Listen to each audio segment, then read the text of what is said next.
I don't know what's happening to StreamYard and all the stuff that's happened. I had a background a moment ago. I had stuff going, and now there's no background. I am in space.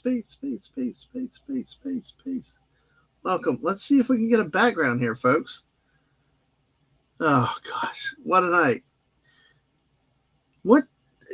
I am in space. I don't get it. Let's try Universal. How about that? No. Oh, you know what? Wait a second. Let's try that. Folks, I had this organized earlier, and because what the heck is going on with StreamYard tonight? I cannot show a single background here. Let's try nuts. Let's try acorn nuts. Nope, got nothing. Oh, wait. I hate StreamYard. They have messed StreamYard up recently. There you go. That's our football image. All right, folks. Welcome. It's Dadman Walking 55 tonight, coming to you from the East Coast. Chewy, I see you over there on that side. Let me get the emote only off, my friend. How are you tonight? Good to see you too. That way you can actually comment. So, yes, I see it. Oh, boy. And I was prepared. Actually, I was prepared. But I tell you what, I think what has happened is there are gremlins in the system, and other things have happened. But yes, Skynet. Yes, it's Skynet taking over. But hey, of course, let you know, Tuesday nights normally with JT Kirk. He's out. But I got a wonderful, great co-host fill-in tonight that you're going to love. You've seen her out in the chat. Seen on our shows a time or two. Definitely running around Fortnite playing some wonderful reboot van driving. We've named a reboot van for her in one place. And I think part of the problem is right now she's kind of in my head like we're playing Fortnite. And of course, this couldn't happen on a better night. But hey, folks, you welcome her in. You know her. You love her. That's the great Sam Wolf. Sam, hey, how are you? Dude, I swear I live in your head rent free. And you're proud about it. Heck yeah. The only thing that could make it better if I was an Utah fan, you know? Oh, good golly, honey, then we'd have words. But those are the fans you want to live rent free inside. How are you doing today? Oh, yeah. I love living rent free in their heads. It's entertaining. Oh, yes. Yes. The great Utah War. Oh, gosh. It's called the Holy War for a reason, honey. Oh, yeah. Well, see, I thought the Utah people were more like convicts, like the University of Miami. But yeah, I've heard they're actually halfway decent people. We just give them crap because we can. Ah, there you go. And because y'all so darn nice. But hey, folks, if you ever want to talk BYU, Sam is your person. Chewy, who's out in the chat, has talked about BYU and a lot of the Western football at times before during the football season. Yes, I fixed it, though. I appreciate the message. I got it loud and clear. I usually pull that off. But Sam, anything you want to say before I say hello to the people we got here tonight with us? Nah, I feel like a really lame substitute for JT because he's got a depth of knowledge I don't quite have. My kids were like, why are you so, because I was a little like, okay, sure, when you asked me, because I am one of those people that I've got like my knowledge base on sports is 3 or 4 or 10 miles wide, but it's like 2 inches deep, where I feel like people like JT, it might be only a mile wide, but it's like 10 feet deep. So I feel slightly underqualified to replace him, but I'll do my best.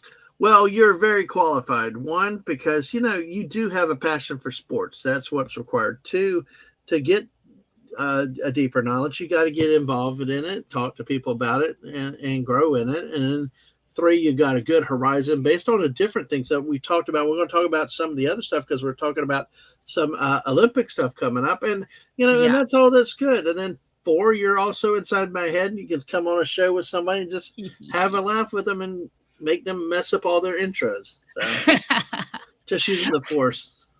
Yep, secretly. Well, Snortapoopus came by earlier, but he's gone to sleep. So, hey, and Fallout Dave, good to see you. He remembered to finish the stream in time. Yes. Well, it's gone better now that you're here, Dave, and everybody else that we'll recognize here today. It's going good. So Neil Bob didn't ruin my day too bad today, but still we got plans for him. Hopefully you're doing good. Yeah, we call Skynet. Listen, this is Sam. If you ever get to talk to this lady, this is my last Thursday of the month. Great movie co-host. Yeah, I've heard Flower. lots about her. I haven't had a chance to actually meet her yet, so Well, looking forward to that someday. Hopefully we get the technology worked out, and that she'll be on Thursday night. We'll be talking about The Fifth Element. Are you familiar with that one? Okay, so Sergeant Dad loves that movie, Yay! and I have never seen it and never wanted to see it. So I'm sorry. I have a very eclectic taste in movies. Well, it's eclectic. You got Ruby Ride, Captain Boy going to get us. We're going to die. Yeah, no thanks. You tell me you have not seen who Ruby Ride is, right? Chris Tucker? No. When the stream's over, I got to show you a quick clip. Okay.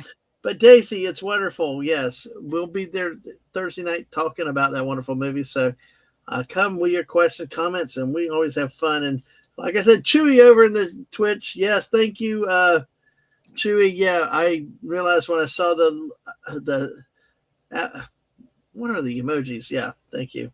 I knew that what had happened. And Sam has said hi to everyone. So, oh man, have you been able to keep up with BYU basketball this year? So my oldest has been keeping up with BYU basketball, and over dinner, because I had a feeling you were going to ask me about this, I definitely caught up with him. And honestly, I will say I have not really followed BYU basketball since I was at BYU, but they're doing really well this year, and I'm rather impressed with 17 games. I think they've won or something. 17-2. They're ranked 13th in the nation.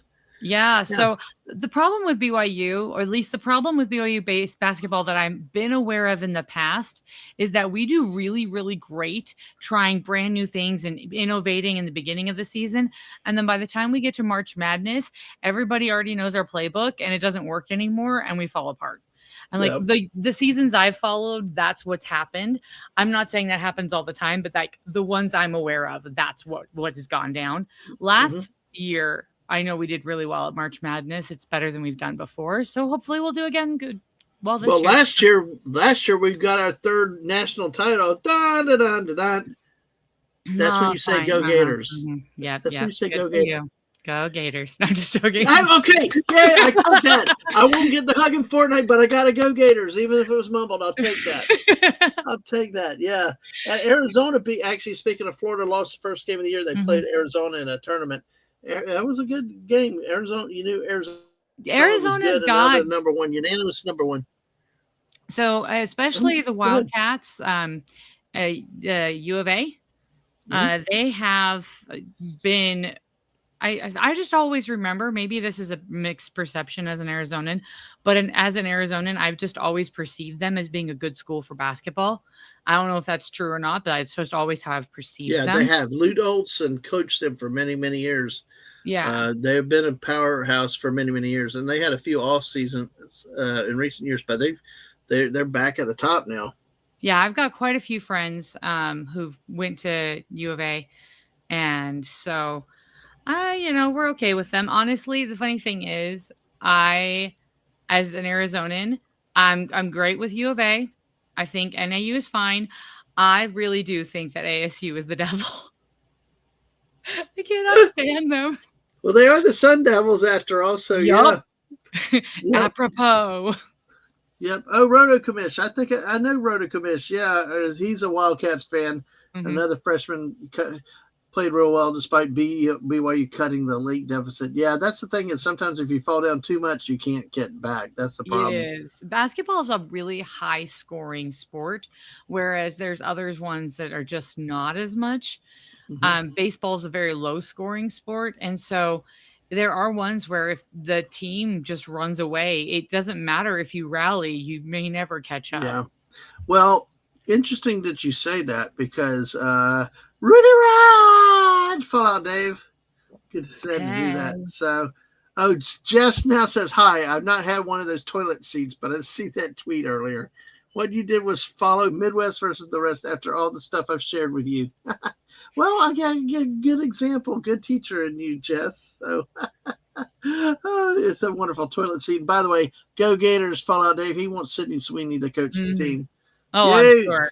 I'm Oh sure yeah. everyone would love her to be the coach for the cheerleaders. No, he wants her to, as the head football coach. So hey. Is Sydney Sweeney into football? I don't know. I've not been tracking that. No. Dave's being He's just being Dave. a pain in the butt. Hey, you guys, No, your ratings would go through the freaking roof though, because she's no. pretty dang popular. Well, that's what he says. They would get better, all the recruits and Oh, stuff. yeah, they'd get massive ratings. But Dude, Mister, just all she'd have to do is say she's a fan, and it would help y'all out. absolutely. And Mr. Angel dropped by to leave a like. He's over there in the Netherlands. Good to see you, Mr. Angel. Yeah, top recruits would come in. Yes. Mhm. Chewy said they brought in this new freshman in years past of choose other schools, but AJ DeBansta is no slouch. Braden Burries, Coda Pete. I remember Coda Pete Mhm. when they played Florida at the beginning of the season. He had a good game in that one. So, yeah, I tell you Yep. that is interesting having a team that is being led by freshmen, because we'll talk about that in some of the other sports in a little bit in an article that I've got. Since we kind of got on basketball, let's start here. By the way, Sam, did you know that there used to not be a shot clock? No, I did not know that. Yes, many years ago, there was not a shot clock in college basketball. So you could take however long you wanted? Yes, they would. Wow. That must have really slowed the games down a lot. I will say that I actually am so old.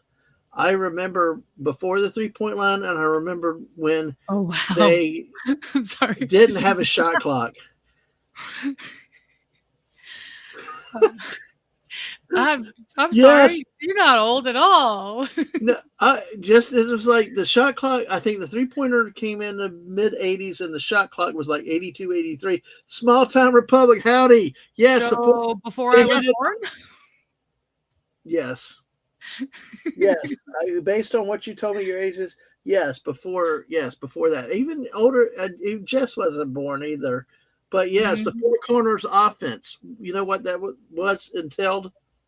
I remember, I know I've heard reference to it, but I don't think I've ever understood what it was. You have your point guard just inside the half court line. The other four players go stand in the corners. Oh, okay. And then you just stand there and maybe pass the ball a few times. Okay, so my mom was a basketball player. She was actually the captain of her high school basketball team. Mm-hmm. And my mom was a fabulous basketball player. Every house we ever lived in, there was a hoop. And when she got stressed, she'd go out and shoot hoops.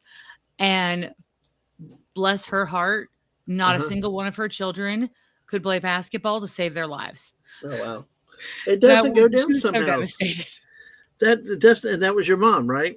That was my mom. Yeah. Yeah. All right. She well, was so Sam, excited when she had her first 5 grandsons because she's like, I've got my basketball team. Sam, you didn't inherit the genes? Come on. No. My hand-eye coordination is selective. I'm halfway decent. I'm pretty good at archery. I'm pretty good at swordplay. I'm actually not a half bad shot with a gun. I'm decent with volleyball, but for some reason, the bouncing the ball off the floor and hitting it back to dribbling is just never clicked in my brain. Wow. Well, I can get it. Well, the lowest scoring men's Division I college basketball game happened in 1973. Tennessee and Temple. It was 11-6. Tennessee won this game 11-6. Wow. Yeah, it's like Small Town was saying. It was the four corners offense. I'll read just out of grins. We're doing stuff a little bit differently, and we're talking about college basketball. I'm going to get to your comment in a second, Chewy, because Chewy knows a lot about the West Coast sports. He really does. He does. I'm reading the comments ahead. I shouldn't. Dribbling isn't using the. No, I can play in the NBA. There you go. It just depends if you can shoot the ball. The lowest scoring game in Division I men's college basketball happened December 15th, 1973, when Tennessee beat Temple 11-6. Temple held the ball for long stretches to run out the clock. Tennessee didn't come out of its zone defense. Golly. There's also NC State Duke 22-10, March 8, 1968. Oregon State Stanford was 18-16 in January of 1980. Wow. Oh, the one I remember. I remember this one. Kentucky 24, Cincinnati 11. That's the first game that I ever remembered seeing at such a low score. And it was like, what the heck? And Kentucky was Joby Hall. But you know what they say, Michael Jordan, right? One of the greatest players. Oh, I know Michael Jordan. Come right, on. And he scores all those points. A rock. Well, they said there was only one man that could ever stop Michael Jordan. Uh-huh. It was Dean Smith. Oh, really? Who was his college basketball coach. Wow. Basically, you four corners offense. You just don't, Okay, you just don't give him a chance. Yeah, exactly. He just didn't. Well, yeah, because he was that good. I remember growing up in Phoenix when the Suns won, and Barkley and them. There was a huge parade. Like everyone, I grew up with basketball, and I grew up with baseball and all those things. Yeah. And I just grew up watching sports with my aunts, which is really funny now that I say that. But we're just a family that likes sports. And so, I mean, it's good you like it. You may not be good at playing it, but it's always good to like it and watch it, Yeah. Well, and then the coach at the time for the Suns, I really loved. But okay, so was that Paul Westphal then? No, it was Ainge. Oh, Danny Ainge. Yeah, the old Boston Celtic. Oh, and by the way, my friend and I used to call Phoenix Phonics. So anyway, but hey. Just a second. Sorry. Sorry. Yep. Chewy said, my favorite college hoops team to play BYU this weekend, and college game day for basketball will be on site. Which one is Chewy? Let's see. Who does BYU play this weekend, by the way? But keep an eye on CBS for Mountain West action with San Diego State and road action against Utah State. I'll try to check out because I agree. You have been one of the people that has been big on the mid-major sports and stuff. And really, a lot of those games are better than the big games, the larger conferences. So. Oh, yeah. And I just remember because these things impacted me as a kid. And so even though there's been times where huge stints, I feel like I'm getting back into sports now because I've got boys that care and are into it. And so I've got someone to watch sports with and they understand the sports and they understand how they're played. I feel like I'm playing catch up, but there was at least 10, 12 years where I didn't really follow anything. But I remember Danny Ainge and Barkley and Jordan and LeBron and all. I remember all the conversations back growing up. It's just I'm totally. I couldn't tell you now who was the big thing. I have to ask my kids. Yep. Well, Kansas, BYU plays Kansas this weekend. Yep, BYU That's going to be a big game. Good luck to Kansas, but I have a feeling BYU might stomp them. I'm trying to be nice, but I have a feeling that. Well, BYU comes in ranked 13th in the nation. Kansas right behind them at 14th at 15-5. Okay, well, so then they might be okay. It should be a good game no matter what. But the thing is with college basketball, it doesn't really matter how you play in December or now. I know. Going into March is when it really pays to really, really be good. And small time. Danny Ainge was really good at baseball also. Oh my gosh. It's not often when Jess throws down with a passionate statement, Yo. Especially when she talked about us idiots teaching us Fortnite. That was hysterical. That was great. She's saying Jordan is the GOAT. LeBron is a joke compared. Yes, LeBron is. I remember everyone talking about it. I'm just never a fan of LeBron. I know that's probably going to get me some haters. Jess obviously is not one of them, but I was never a LeBron fan ever. I really liked Jordan. I respected Jordan and Shaq and Barkley. They were class acts. They were. That was the thing I was always raised with sportsmanship. It doesn't matter how skilled you are and how good you are. If you're a total obnoxious person, and you don't have any sportsmanship, then you're just not a worthwhile player. Yeah. to follow. Well, And see, like, yeah, go ahead. I'm sorry. Go no, ahead. that's again. I cut off too much. Go ahead. Finish your thought. Sorry. No, that was the end of my thought. Okay, sorry about that. But like you said, people, there's always ego. Like she said, people might have thought he was a jerk, but he still did view it as a team sport. Mm-hmm. But you do your jobs and stuff. He might be the guy carrying on the offense, but you had to have Pippen to rebound, Cartwright to Oh, rebound, heck yeah. even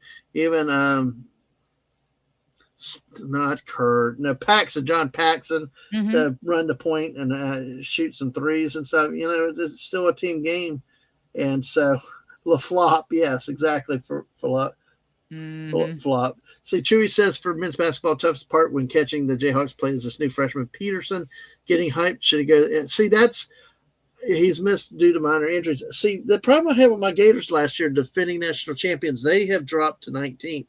They're 14-6 Yeah. now. A lot of their records they lost three spots on the ranking, but they lost to Auburn, who was preseason in the top 25.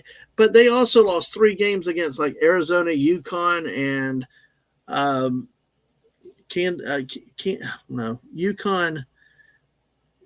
UConn, Arizona. There was one other top 5 team they lost to, and it's like it affected their ranking really early on. I mean, but they went out to play better competition. Now the problem with this Gator team, like that I have this year, the guards are not what they were last year. Why Denzel Aberdeen went to Kentucky, I don't know. Why they let him go to Kentucky, I don't know. And they got some league guy out of Harvard or Yale, and it's like the guard play is not as good as. I mean, they had exceptional guard play last year. They had 3 NBA players.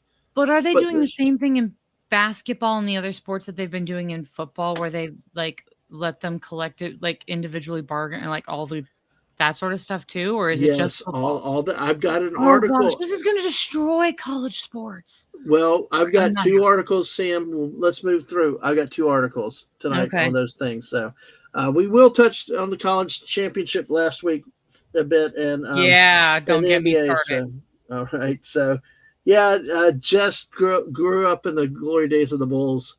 Jordan, Aaron, repeat in the Chicago area. I know Jordan.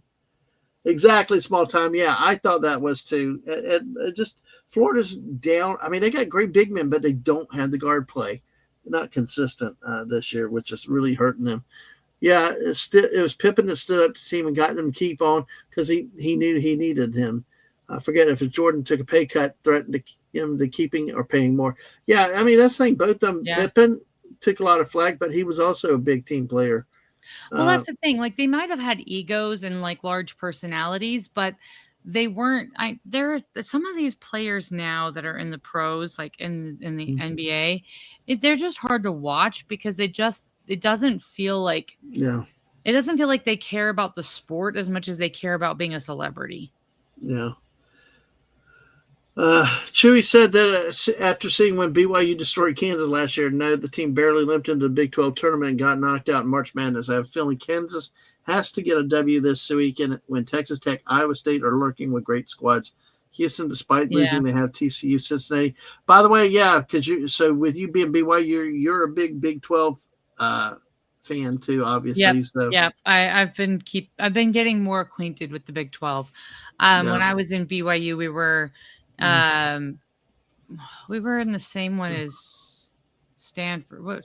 I forget. We were in one conference and then we switched to independent, but unlike Notre Dame, y'all joined the conference. So no. Well, we had a conference, then we went independent for a while because I think they wanted to get into a different conference and they felt like going independent was like a better way to transition. I don't know. It worked. We got into a better conference, so. Small time, Walter Clayton, if you'd seen that last year with the Gators, I mean, he just hit so many crazy shots and down the stretch. I mean, but you know what? It was funny. It was defense his defense, because I think it was him that got out on the Houston shooter when they were going to try that 3 to win the game against Florida in the championship game last year. And he forced him to throw the ball down on the floor and could not pick it up. Otherwise, he double dribbled. So. Yep, small time Republic. We're going to talk about that right in just a second. Exactly. But so there's not a lot to talk about with matchups right now, but we're now in conference play with these teams. Again, St. John's finally cracks the top 25. Rick Pitino's squad at 15-5. We got Arizona in the AP top 25. Arizona is unanimous again in both polls with all the first place votes. UConn second. Michigan is third. Duke fourth. Nebraska 20-0. Our friend Erica's husband Raph is really, really happy at 20-0 for Nebraska. Gonzaga is 21-1. JT's Michigan State is 18-2. Iowa State and at 8th, Illinois at 9th, and Houston rounds out the top 10. Of course, then you got Texas Tech, another Big 12 team at 16-4 at number 11. Then BYU and Kansas at 13-14. Really, interesting to see that the polls dominated by Big 10 and Big 12 teams. Your best SEC team is Arkansas at 15th. Wow. And Vanderbilt at 18 and Florida at 19. Florida, the SEC is definitely down this year compared to other years. So, if you have any other comments with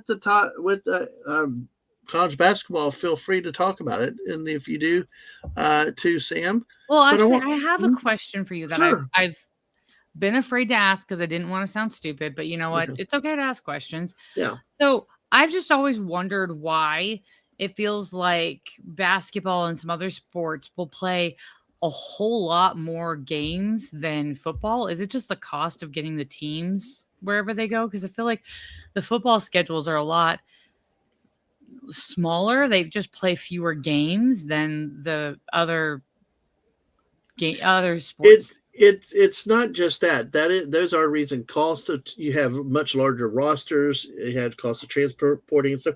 Injury is another factor. I mean, basketball is tough over a course of 30 or 40 games or whatever, but it's the physicality of football, the tackle football, the pounding, constant beating on the body. And even though basketball can be physical, it's not the same type of physical as football. So that's why you see a lot more basketball than you see football games. That's why you see more baseball or hockey games than you do football per se. So, and exactly like Small Time said, it takes a longer time to recover. Yeah. And a lot of times they spend a couple days in the training table and things like that. And hello, Legatus, how are you tonight? See, but it's not a stupid question. See, one of the things with this channel that I wanted to do, especially with sports and with JT coming on to, is I want this to be a format for everybody. See, we got Chewy, we got Small Time, we got some expert sports people out there, but I also wanted the people ask questions if you want to learn about the game, to be a place where you can ask a question like that. And I appreciate the question. It's not a stupid question. I had a cousin who played college football, and I just have never asked him because I thought I would just sound stupid. I listen. I believe that there's no such thing as a stupid question, because it's served me well in life between family health and stuff at work. To just, if you got a question, ask it. The only stupid question is the one you don't ask. Unless you just no, there are stupid questions. I know there are stupid questions, but you know what I mean. Within reason. So, but Small Time Republic right here. This is going to. I've got two articles that are going to get into what you're saying. Yes, the NIL, the transfer portal, are affecting college basketball, even maybe worse than college football. But that's to be seen. Denzel Aberdeen is a guy that I don't know why he left Florida last year. I don't know why they didn't keep him. He's better than the two guards they got this year, but he's at Kentucky now. But feel free to emote and erupt with your true feelings with this one. To this point, Charles Bediako returns to Alabama. Judge extends order allowing Crimson Tide star to play an additional 10 days. This is from CBSSports.com. Oh, yeah. Wow. Well, in this case, here's what's happened. This player played 3 seasons at Alabama. He played a couple seasons at Alabama. He played a couple years. Yes, but he went to the G League, which is an NBA minor league team. So he played professional for like 3 seasons. Oh, okay. Now he's going back to college, and a judge has allowed him to play. They played Yeah, against that Tennessee. doesn't feel right. And they played against Tennessee the other day, scored 13 points, but they lost. Well, let's read the article. In this case today, the update is the NCAA is moving to have the judge handling the case recused, quote, protect these proceedings from an appearance of impropriety, according to court documents cited by Oh, multiple wow. outlets. The judge in question is an Alabama athletics donor. And by the way, Small Time Republic is a big Wait, Auburn fan. So he's a donor? Oh yeah, that just smells. That's just all sorts of well, scuzzy. if you look at the NCAA, did not say he had bias, but they were just trying for the public good. This could. It was really interesting to see the way they phrased it without attacking the judge directly. He and his wife have been acknowledged by the Crimson Tide Foundation website for contributions between $100,000 and $249,999. Oh wow. He granted Badeko a temporary restraining order last week that cleared the way for his return to college basketball nearly 3 years after he left for the NBA draft. Badeko played 25 minutes and scored 13 points for the Crimson Tide in their loss to Tennessee on Saturday in his first game action for the program since 2023. The NCAA's motion requesting his recusal, the judge's recusal, noting it is not, this is where we're not attacking you, Judge. The NCAA noted it is not alleging, quote, an actual bias, partiality, or prejudice, end quote. However, the NCAA's argument centered on what it contends is an, quote, an impermissible appearance of impropriety because of the intense media scrutiny and public speculation surrounding the court's relationship with the University of Alabama and athletes, program student athletes, end quote. No. Hey, look, it's like CPAs. It's about being fact in appearance, even not necessarily having to have it, it's but not even an appearance of impropriety. It is impropriety that you should recuse yourself. That is just so. This is something that we don't talk a whole lot about, but Sergeant Dad's father was a lawyer, and he did a whole bunch of different types of law. And at one point, he was under consideration to become a judge. And so his family, like when we make lawyer jokes, we make it from a place of love and knowledge, but like. That's the thing that would annoy his father was when people would do things like that to reflect poorly on the profession. Yeah, that's just messed up. This should have just not taken the case to begin with. But just recuse. Nobody's going. Everyone's actually going to respect you more if you recuse yourself than if you pull this crap. Well, another hearing was scheduled for Tuesday, today, but was postponed because of weather conditions, allowing the first restraining order to be extended for another 10 days, which will give Alabama legal cover to continue playing him at least until the court reconvenes. One of the things was the NCAA's lawyer could not make it because of all the weather conditions around the country. It's been crazy, but yeah. We'll see. I wonder if that's going to affect any of the games. Now, well, here's something else. It's got a lot of talk and stuff like that. Alabama top 25 fallout. Alabama dropped 6 spots in the top 25 poll to number 23 after falling to Tennessee in his debut. The presence of him on the floor was an influential factor in at least one voter's slotting of the Crimson Tide. Connor Eargood, who covers Michigan State for Detroit News, AJT. Oh, I got to get this one to him. Revealed that he did not include Alabama on his ballot because of the situation. Yeah, that is going to impact them. Quote, I will not rank a team that has to circumvent the rules through a court order just to win and still lost, end quote. Oh, yeah.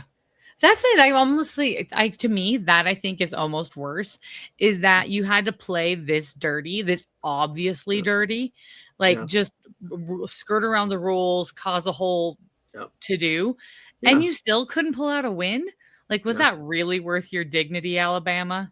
Yeah, exactly. Well, what small time I tell you, what dignity does Alabama have?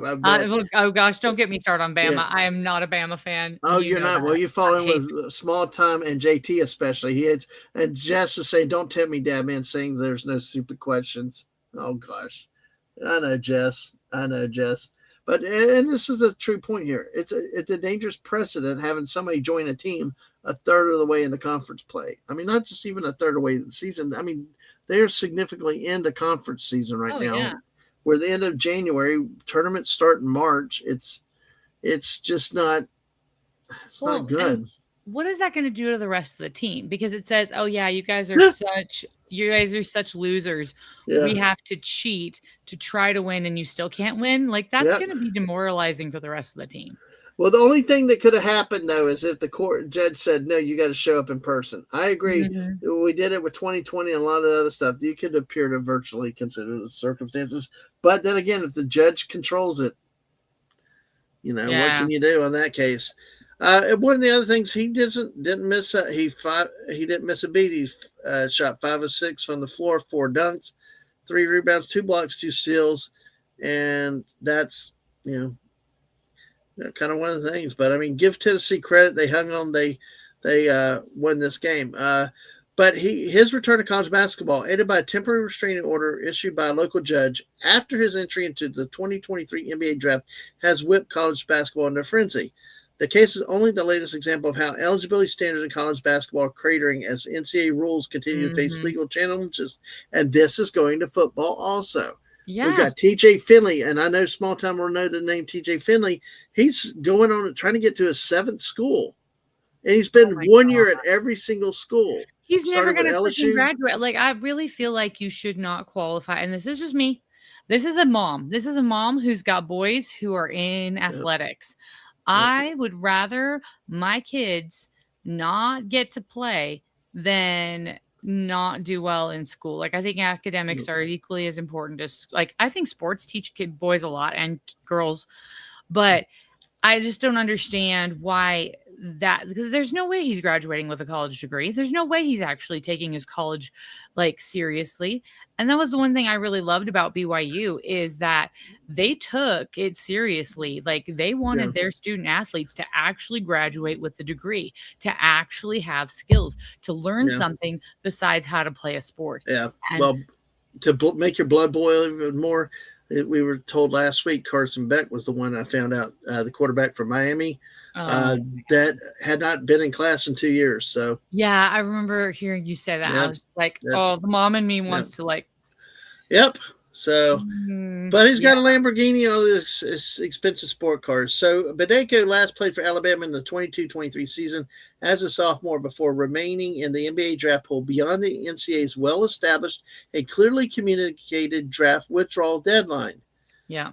The deadline has long served as a line in the sand for players weighing their futures. Prior to this fiasco, the precedent maintained by the NCAA was this: if you withdraw before the NBA draft deadline, you can preserve your collegiate eligibility. If you don't withdraw and choose to remain in the NBA draft, you're forfeiting your future collegiate eligibility. Yeah. There was never any ambiguity over that until Badeko found a friendly judge who cleared the path for his return. And I'm sure Small Time would agree with that as not just as an Auburn fan, but as a sports fan, because Well, I mean, you just go find the guy that went to your, and as we see in this alma case, mater, yeah. he's donating big time, and you know, Well, the it's thing that bugs me hey about like, Sashay, yay yeah. sports, yes, and Corey Cochran. Speaking of Kentucky, we're talking a little bit of college hard court round ball. Corey, hope you're doing well up there in all the snow. hmm Oh, Yep. I bet you Kentucky is freaking out right now. When we lived in Kentucky, it was hysterical because you'd go into the store, and in most places, the running joke is the first things to run out are the bread, milk, and eggs. Not in Kentucky. It's the bread, milk, eggs, and beer. Yes. Oh They would gosh. all be cleared. Yeah. Uh, well, let me see. I'll finish the article. Chewy, I see your Yeah. comment. That's interesting. Throwing the fact that Badeko signed multiple NBA contracts and has been away from college basketball for nearly 3 years, you get a messy situation that stoked our coaches around the country. The precedent now being established, and this goes on in the CBSSports.com article, the precedent now being established by the Badeko court case could permanently change the enforceability of the draft withdrawal deadline, further eroding the NCAA's ability to govern college basketball. We're seeing that in college football with Diego Mhm. Pavia and others, 20 some other students. Now, Joey Aguilar at Tennessee suing to get extra eligibility to offset their junior college years. I mean, but we're seeing players getting 7, 8 years routinely now. I Uh, don't I This is what bugs me because like seriously, It should be 4 years and that's it. Because honestly, you're there. If you're playing college ball, it's because you're trying to get a degree, you're trying to get an education and still play sports. If you want to go pro. But Yeah. don't fool around with this whole I'm in, I'm out thing. Because what it sounds like what this guy did was he was a big fish in a little pond, and then he tried to jump to the big leagues, realized he was a little fish in a big pond, and was didn't like it, and so he went back to the little pond to appease his ego and to get more money. And And that, that's yeah, just not what college ball or any of these yeah. college sports should be about. And that's why some of the quarterbacks, especially, are suing to stay in college longer. They're trying to stay in because they can make more with the NIL and all this roster. And like somebody said, it's not name, image, and likeness. We're really in pay for play sports now. Which is I so mean, dumb. because the NIL was supposed to be like, hey, they make a video game, you put your image on it, and you're supposed to get some of it. No, these people, all the players are doing their own contracts, and none of it subjected to collective bargaining, which you'd have unions and a lot of other stuff too. Because now it's all chaos with everything. And we got another story about that in football, another angle on it. Let's go ahead and finish this article because, like, now they can't. No more foreign done. I mean, it used to be have mercy for a medical red shirt. Now it's just crazy. Now, some people have, like in the case to that of Baylor center James Najee, who joined the Bears early this season after he was drafted number 31 overall in the 2023 NBA draft. But they said there are some differences. But look, see, but in Bedeko's case, it's like a he made the choice to go big, like you said, but then it didn't work out. Here's an excerpt from the NCAA statement made by the senior vice president of basketball. Mr. Bedeko signed 3 NBA contracts after competing in college for 2 seasons. The NCAA will not grant eligibility to any prospective or returning student athletes who have signed an NBA contract. Eligibility rules ensure high school students get shot at earning scholarships. We will continue to consistently apply and defend those rules. Yeah, straight up. I feel like college sports should be for kids who actually care about a college degree. Yeah. And what they said this other case, even though the guy was in the draft, he was drafted, he never signed a contract. I don't care. So he was drafted. Well, I agree with you too. You make the decision, you go with it, you live with it, you know. I know. Yeah. The local judge made it the restraining order, so NCAA has now filed a motion for his recusal, and of course Alabama needs to have. They know they're been. You know, he knows. Oates knows that his team is not. Nate Oates needed help, so he's going to take it no matter what. Todd Golden, the coach of the University of Florida, said, "I don't agree with it, and I don't think he should be playing." Yeah. But he added that it's not the coach's fault for taking a step that could help his team win games. Yes, it is. It's called integrity. It's called okay. Well, yeah. It goes back to what is that going to do to a team? And you know what? Maybe if it was like golf or something, which is less team, it's a team sport, but not a team sport. Maybe I wouldn't have as much of an opinion. Yeah. Or tennis. Where, you're going to impact the entire team by doing that because it sends a message. It sends a message that you don't think they're competent, they're qualified, or capable. No. And that's going to be demoralizing to any team. And how are you going to inspire and rebuild a team if all you're doing is constantly looking after these golden eggs, these wonder children, instead of trying to build a utility team that's got depth and skills and knows how to work together?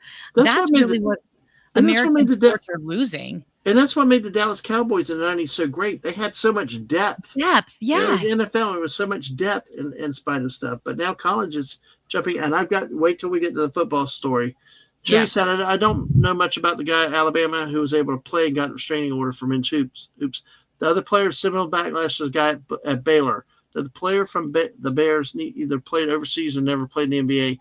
And that was him. That's Najee guy. Is it James Najee? Yeah, James Najee. That's who you were thinking of, Chewy. But the difference is that they said he never signed a contract. He never played professionally. is what is my understanding.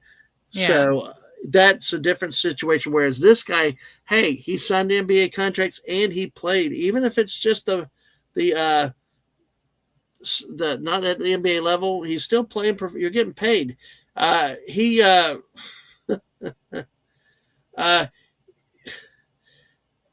Alabama needs help on the interior is what it said. The Badeka, what the heck? This is kind of written strangely. So it talked about he led the Tide to blocks in the 2023 season, though it almost sounds like he's still playing professionally. He said he's averaging just 4.9 points, 5.4 rebounds, and 0.6 blocks in 15.1 minutes per game for the Motor City Cruise. Wow. Yeah. It's just like, Well, but yeah. The other thing that bugs me about this is, as a mom with boys who play sports, this is going to make it harder and harder for because we were talking about this on Erica's thing with the it's going to make it harder with the up and coming generations. It's getting more and more expensive to get kids in because these people are sticking around. If you've got these wonder kids, these kids who are sticking around for 7 years, hopping from school to school, they're holding spots that these up and coming athletes should be able to fill. And instead of moving on, they're making it harder for these kids to go to college and get a scholarship and get a chance to live their dreams. Yep. And but what happens though is that the NCAA loses in court every single time with all of these. They need people. They need to keep no. The NCAA needs to win some of these. That's the problem. Sorry, the NCAA is winning. Yeah, sorry, they're trying to do some rules, but it's antitrust or whatever else, and and they're losing. I did not know this, but it had been 4 games. But if you,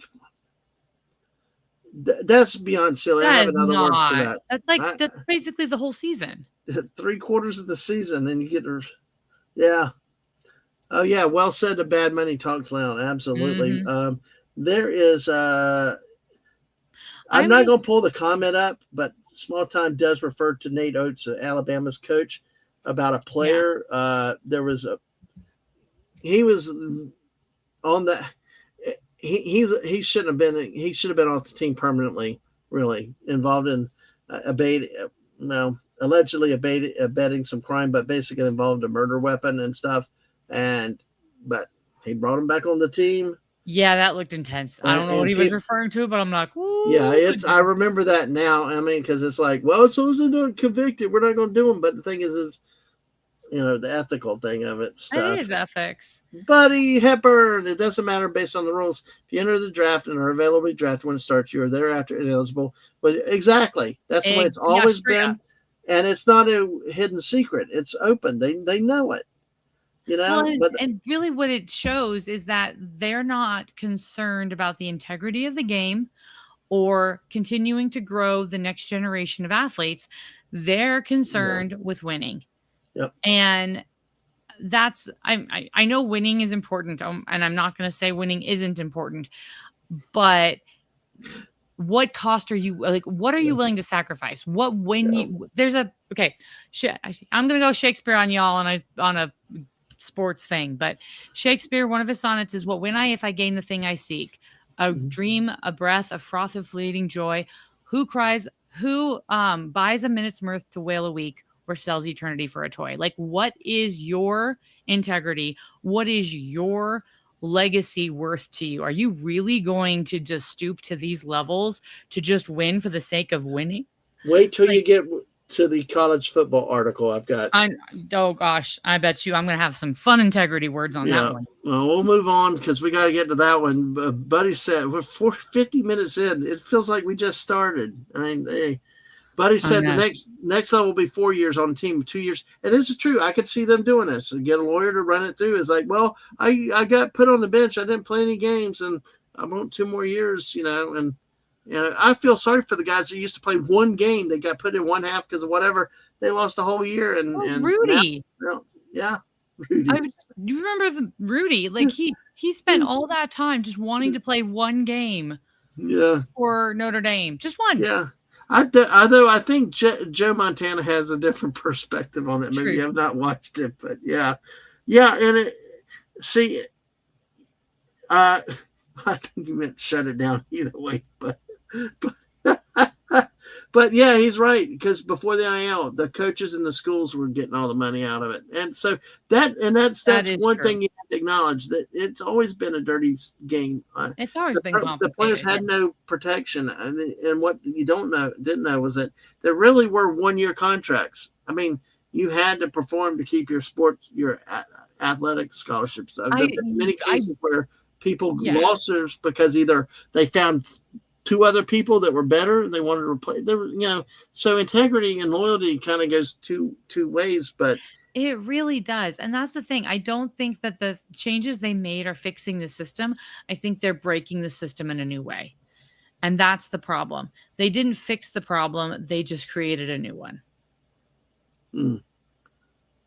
Okay, thanks, True, for some clarification on that one. When Miller, he knew the weapon was there, but never lied.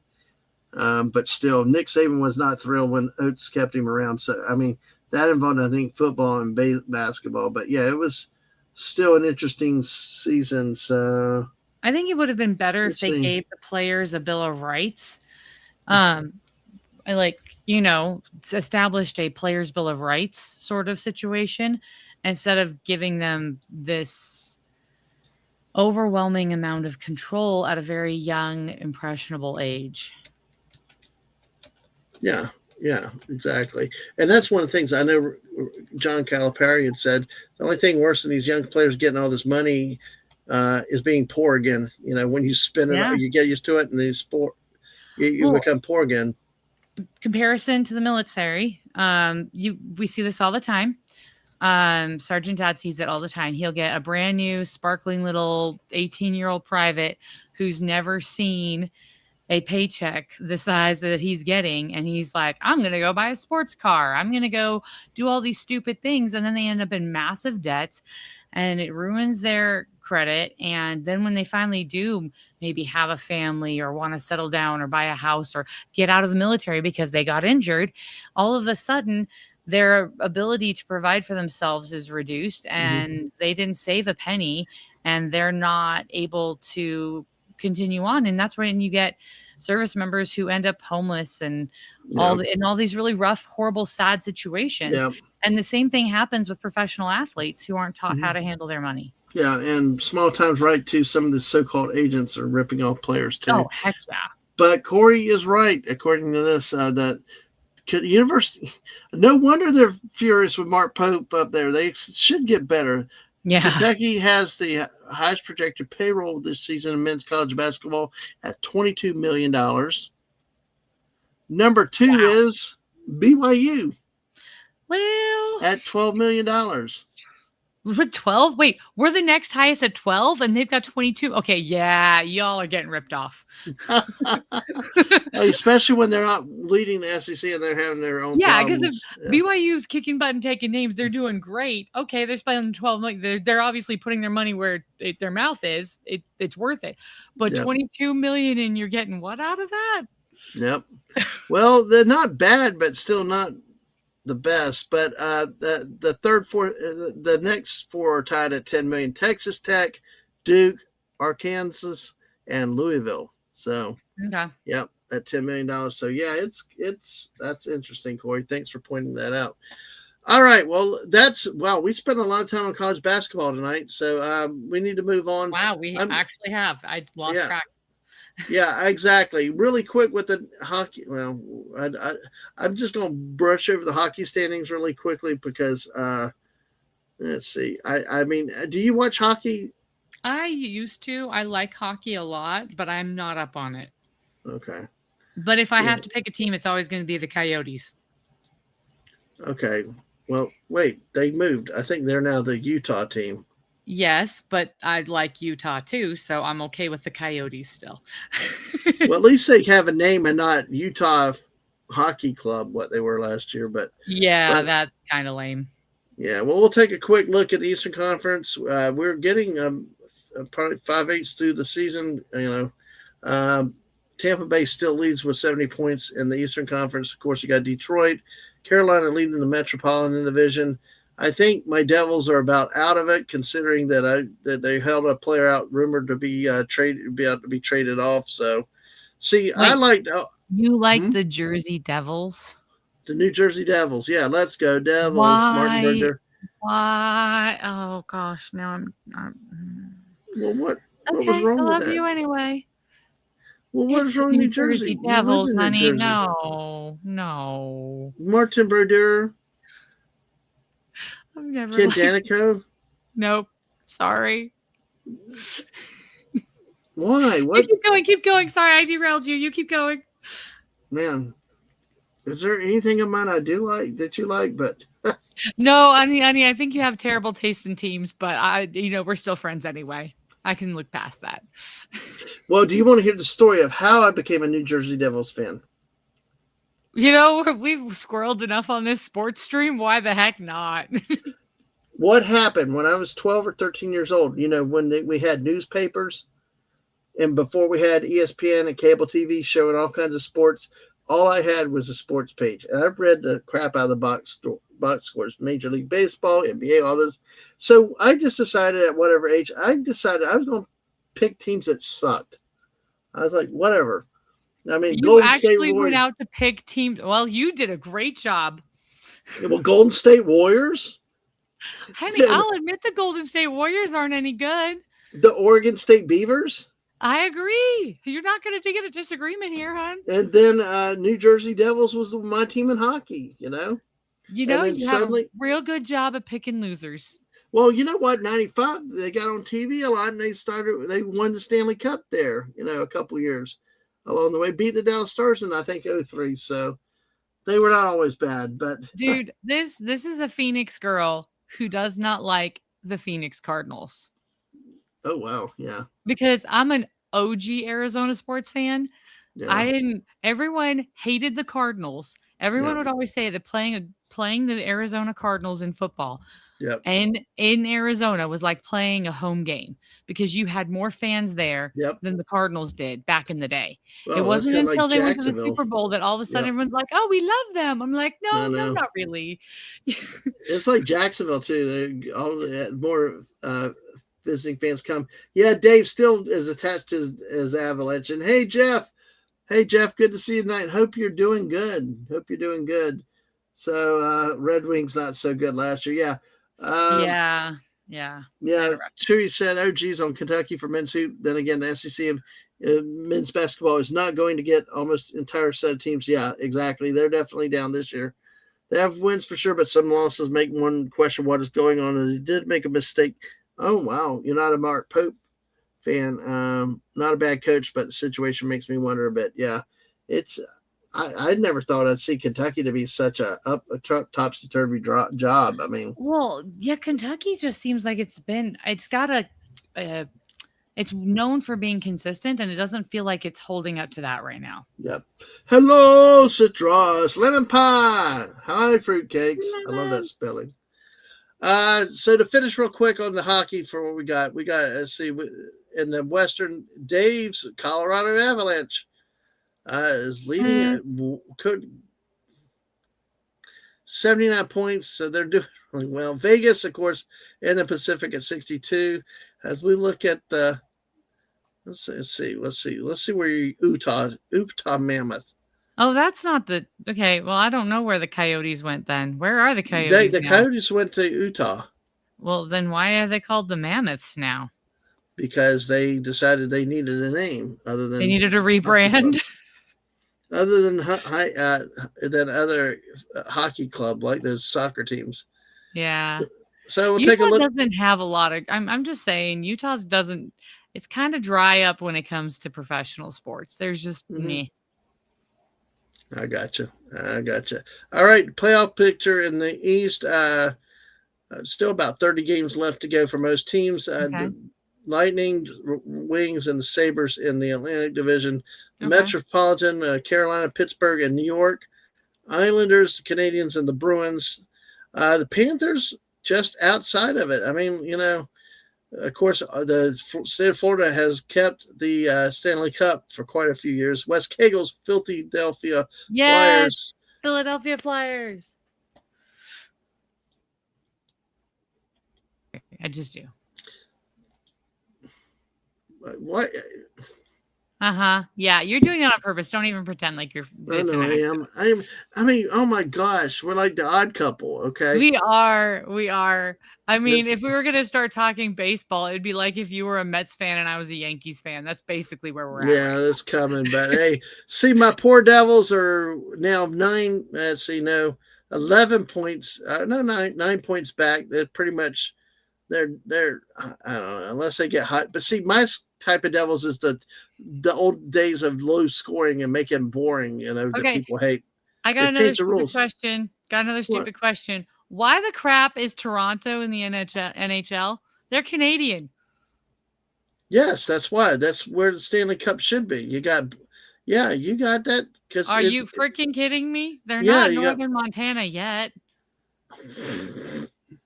Well, you got Montreal Canadiens. You got the Toronto I Maple just Leafs. don't I've never understood why we have Uh, Canadian teams playing uh, American hockey. because it's It's really your own league. Well, this was their league. This was Oh, their league we in the co up '80s. their league? We took Oh, over the league. oops. Yes, I that's was what happened. my bad. I mean, we had the teams like Detroit, Dallas, and the Rangers, but yeah, hockey is a proud Canadian tradition up there. Oh, Corey used it for the Islanders, though.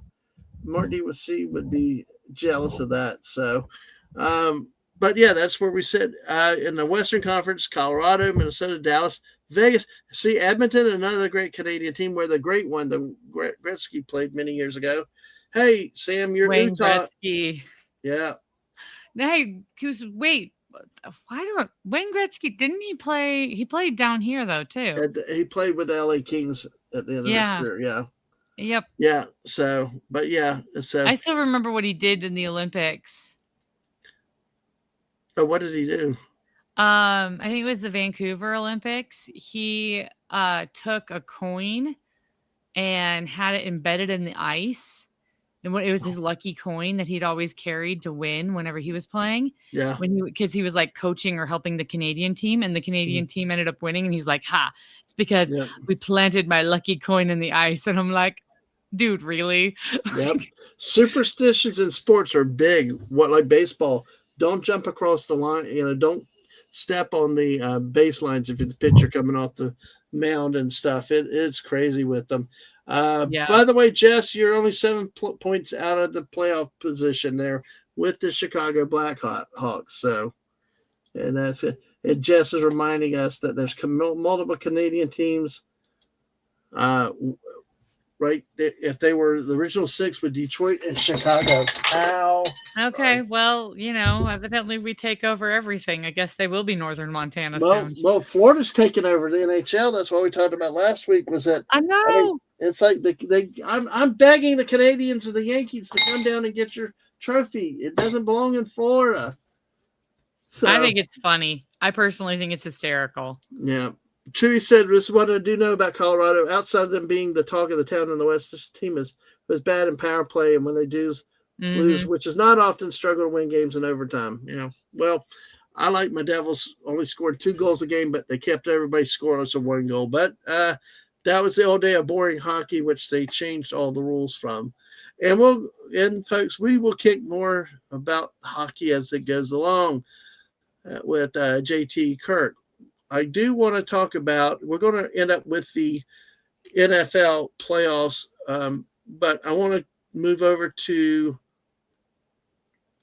the college football national title game last Monday night, where Indiana pulls out the win 27-21 over the Miami Hurricanes, in a game that was actually played on Miami's home field with them as the visiting team.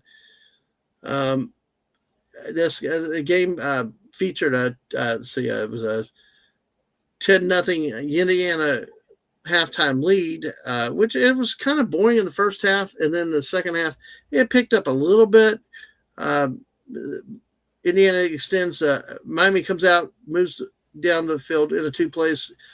pulls within 10-7. Then Indiana extends the lead 17-7 on a block punt, which you don't see that often in the national championship game.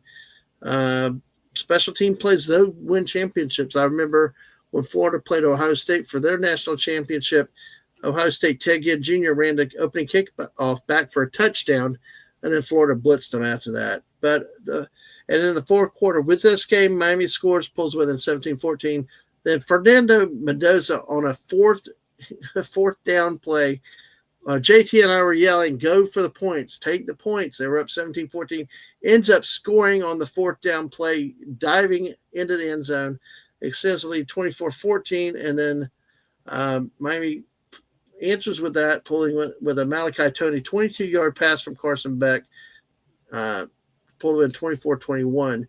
Really what happened in the second half, Carson Beck finally started getting the ball to Malachi Tony. Once Miami did that, they were starting to move the ball a lot more effectively. And then Indiana added on another field goal with 1:42 left to 27-21 lead. Gave the ball back to Miami, had plenty of time. Miami looked like they were driving for the winning touchdown, and Carson Beck makes a bad pass.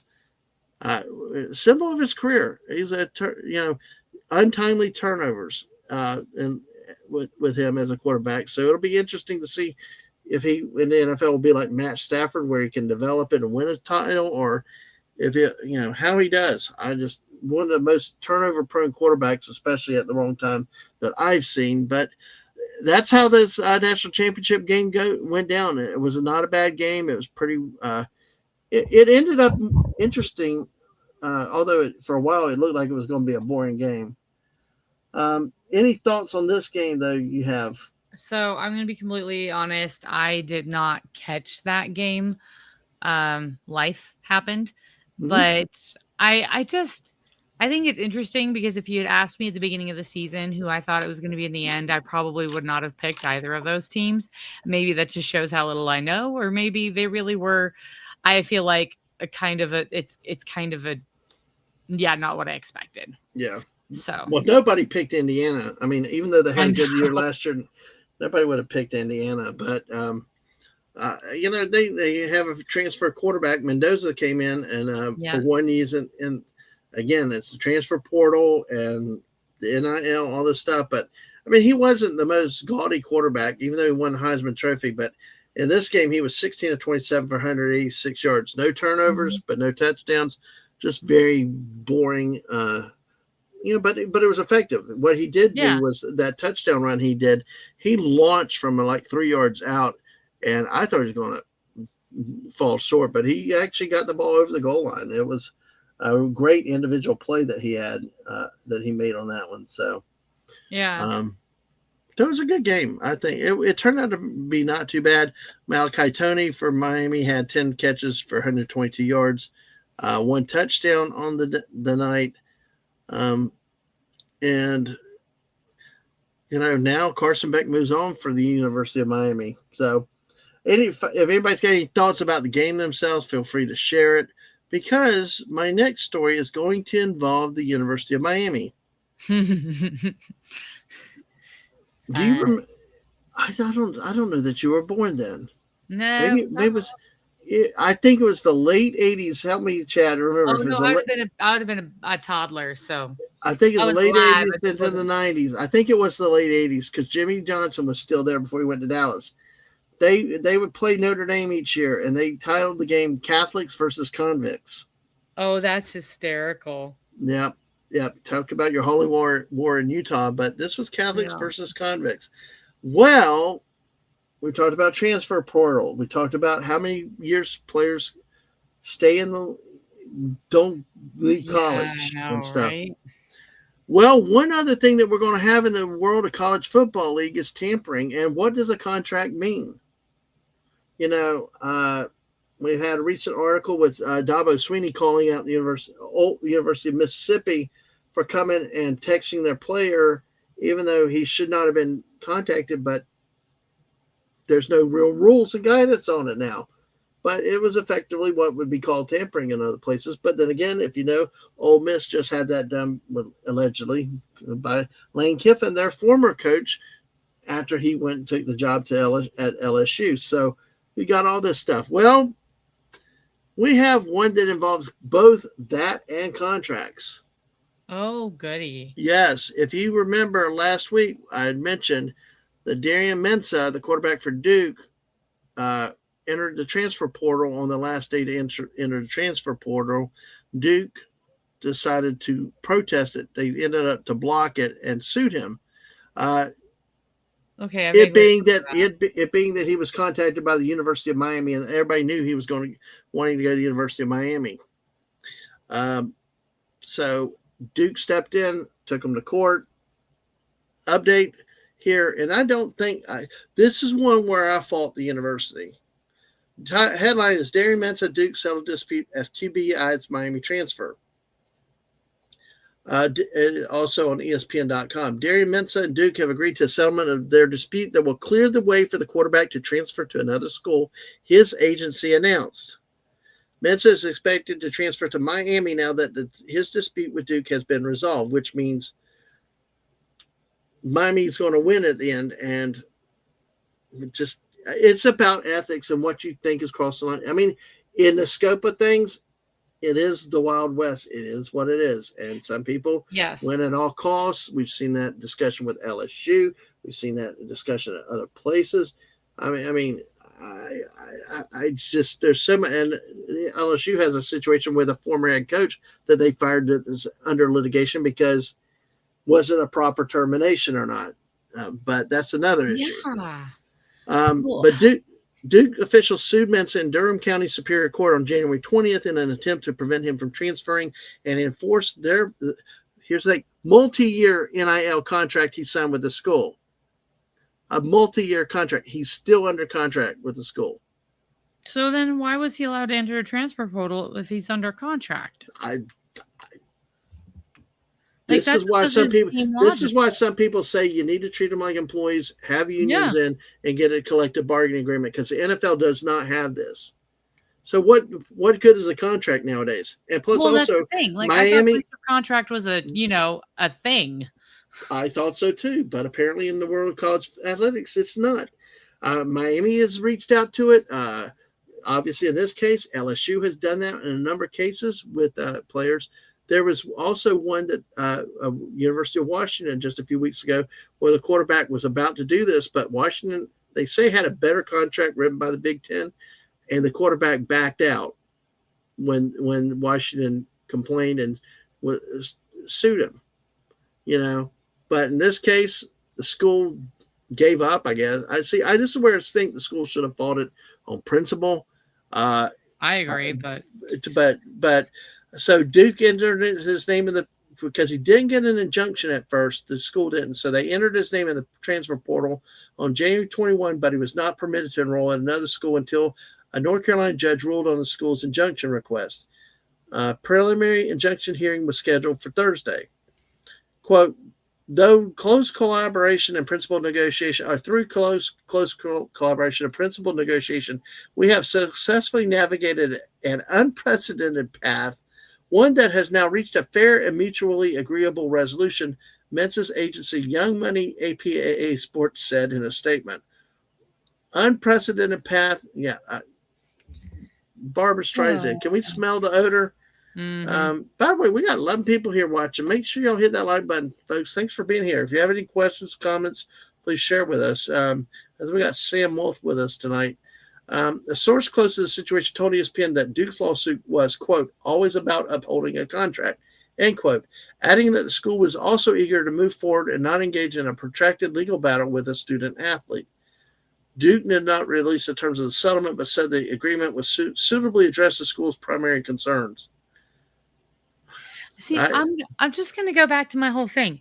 If you are playing college sports, you should be getting a college education. You should not be, skipping classes and switching schools every semester and taking your college to court. Like, what the crap? Like, this is going to affect the other students too. Mm-hmm.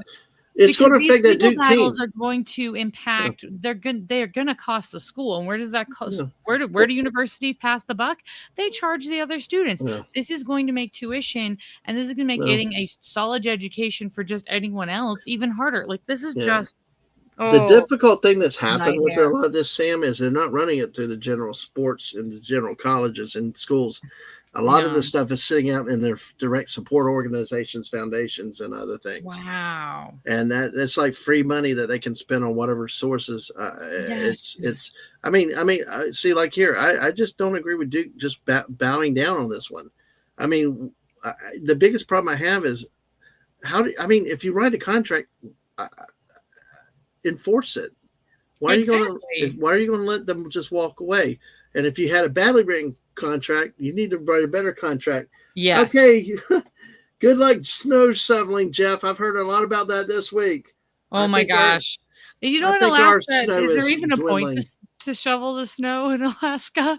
Like, I just feel like you're going to get more the next day. I saw some in Pennsylvania and New Jersey. I'm like, well, why bother also with that? But yeah. Oh, man. So this quarterback, and the thing is, he did it on the last day to enter the portal. Oh, that seems sketchy. That seems underhanded. Which I know another podcaster on YouTube has shown, and he mentioned about they've now hosed Duke.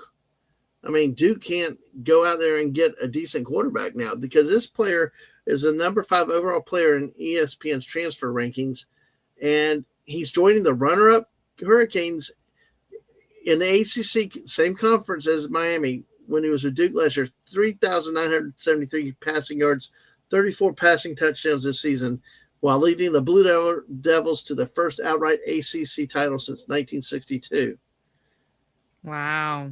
The comment from the school said, "We are committed to fulfilling all promises and obligations Duke makes to our student athletes when we enter to our contractual agreements with them, and we expect the same in return." Yes. And enforcing those agreements is a necessary element of ensuring predictability and structure for athletic programs. It is nonetheless a difficult choice to pursue legal action against a student and teammate. For this reason, we sought to resolve the matter fairly quick. See, and Duke goes on to say, Duke remains dedicated to the welfare of all student athletes, and we appreciate them No, they don't. for the talent, dedication, and commitment to excellence they demonstrate both on and off the field. We also remain committed to upholding the integrity of our athletics programs and institutional guidelines. We thank Darian for his contributions to Duke University. I'm sorry, you didn't enforce anything. No, it feels like they can throw a temper tantrum and throw money around, and all of a sudden they can be a spoiled toddler. Like there's no consequence culture here. Nope. And what good's a contract now? Mm-hmm. And like some people call Miami the bully now. I mean, just like what they've always done. I mean, some people say with SEC schools, I know college football's always been dirty, and I get that and all. But I mean, these teams are, what, Miami, that's your poor planning. You did not have enough depth on your roster. You just are becoming a mercenary school, and that's what's going to happen. Yep. And I tell you, that's the part with me where I may finally lose the love of college football, because it's like these guys are, you want to see them go for 4 years. You want to see these players go through your program and stuff. And then, and now you can't even enforce. And I think Duke gave up too easily. You need to make him pay every inch to go to another school. Well, I feel like because at this point, why should every other player just do what he does? Because you're going to get away with it anyway. And in Miami or LSU, name your school. Florida, you can name your school. Or like what Ole Miss did to Clemson. Go contact them all the time. In the NFL, they would call it tampering. In Major League Baseball, somebody in contract is tampering. Why do you think they don't allow teams to contact coaches on other NFL rosters without permission during the playoffs? Yeah. There's tampering rules. Yep. And don't give me the antitrust crap with the NCAA. Somebody needs to put tampering things out there and be able to enforce these things. And these schools need to enforce these contracts on these players as hard as these players want to get out of some of these contracts. You know what? Don't sign a 2-year contract. Exactly. If you're not going to commit to a school for the X amount of time, don't commit. Like, that's pretty straightforward. Yep. He previously announced on December 19th he intended to return to Duke in 2026 after considering entering NFL draft. Now, see, that's the problem is it affects the school's recruiting. They take all this stuff and all this stuff because one of the biggest dirty secrets is, well, you keep trying to recruit my replacement here, so I'll leave, or somebody else to come in and jump me, I'll leave. Well, they didn't because he was expected to be the starter. You're now out of options in terms of good quarterbacks. Exactly. So, okay, again, a mom with young athlete sons who are in the next 5-6 years could be facing these sorts of things. This concerns me as a parent because I want them to have a chance. I don't expect, like, you know what, if they're not skilled enough, if they don't have what it takes to cut it, then okay, they don't have what it takes to cut it. But if they have what it takes to cut it and they don't get a spot because someone else has played stupid games like this and like screwed around and not taken their college seriously, and that hoses over my kid, I'm gonna be ticked. Yeah.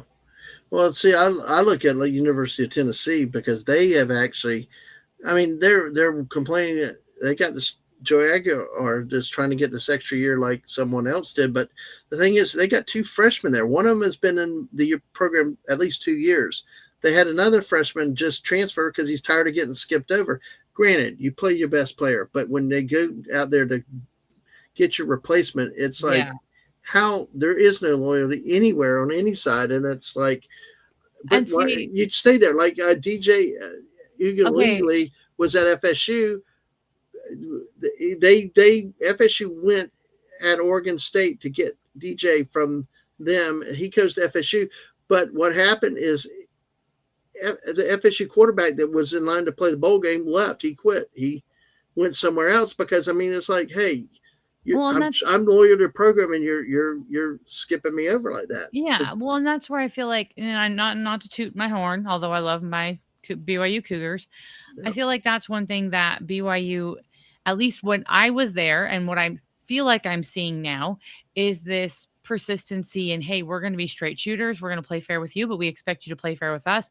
And honest, above board, treat people with dignity and respect, and let's be a team.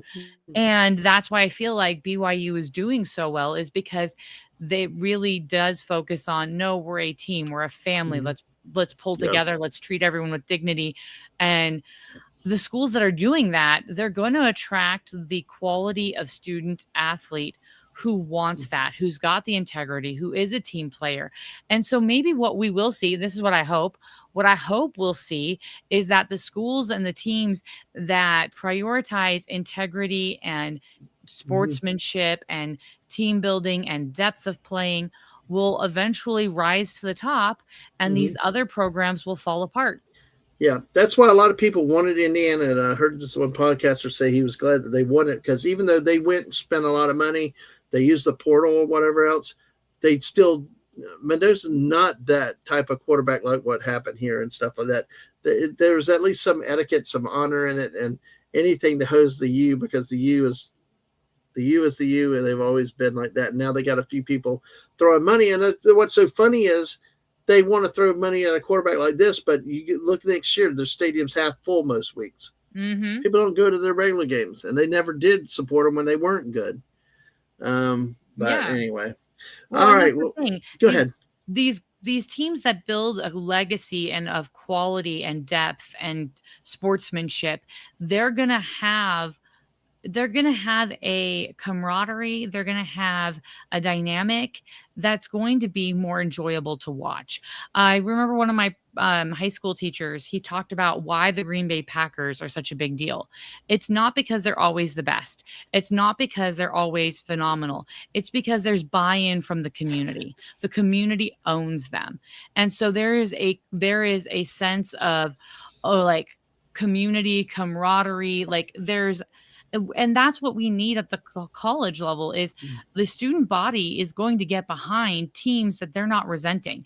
If you've got student celebrity athletes who are hosing over the school and taking them to court and costing them all these money and living lavishly and not going to class and being pains in the butt, the students and the alumni are not going to, eventually they're going to get sick of that crap, and it's going to hurt them in revenues and fan base in the long run.